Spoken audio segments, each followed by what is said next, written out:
ഞാനെന്താ ഇങ്ങനെ ഇരിക്കണേന്ന് ഓർത്ത് കഴിഞ്ഞാൽ അടുത്ത് എന്ത് കറി ഉണ്ടാക്കണം എന്ന് ആലോചിച്ചുകൊണ്ടിരിക്കുക. ഓണമല്ലേ, നമുക്ക് കണ്ടു നോക്കാം.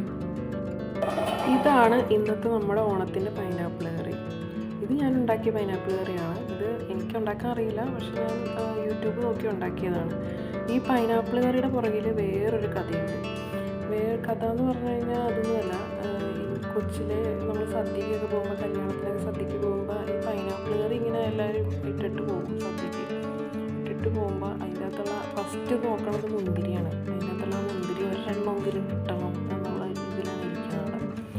പക്ഷേ അത് നമ്മൾ ആഗ്രഹിച്ചിരിക്കുമ്പോൾ ആ മുന്തിരി കിട്ടത്തില്ല. ഭയങ്കര സങ്കടമായിരുന്നു അത്. സദ്യ കഴിഞ്ഞാൽ ആ വിഷമം ഞാൻ മനസ്സിലിങ്ങനെ ഇരിക്കും. ഈ മുന്തിരിയില്ല, ഇനി അടുത്ത സദ്യക്ക് വേണം ഈ മുന്തിരി എങ്ങനെയെങ്കിലും കിട്ടാവുന്ന രീതിയിൽ കിട്ടണേന്നൊക്കെ ഓർത്തിരിക്കും. ചിലപ്പോൾ കിട്ടും, ചിലപ്പോൾ കിട്ടില്ല. അതുകൊണ്ട് ഞാൻ ഇപ്പോൾ കുറച്ച് കൂടുതൽ മുന്തിരിയിട്ടിട്ടുണ്ട്. അത് എൻ്റെ കൊച്ചു മനസ്സ് വേദനിച്ചത് ഇനി ആർക്കും വേദന ഉണ്ടാകുന്നത് അത് കാരണം. ഞാൻ ഈ പറഞ്ഞ കാര്യം റിലേറ്റ് ചെയ്യാൻ പറ്റുന്ന ഒരുപാട് പേരുണ്ടാവുമെന്ന് എനിക്കറിയാം. എല്ലാ കൂട്ടുകാർക്കും എൻ്റെ ഹാപ്പി ഓണം.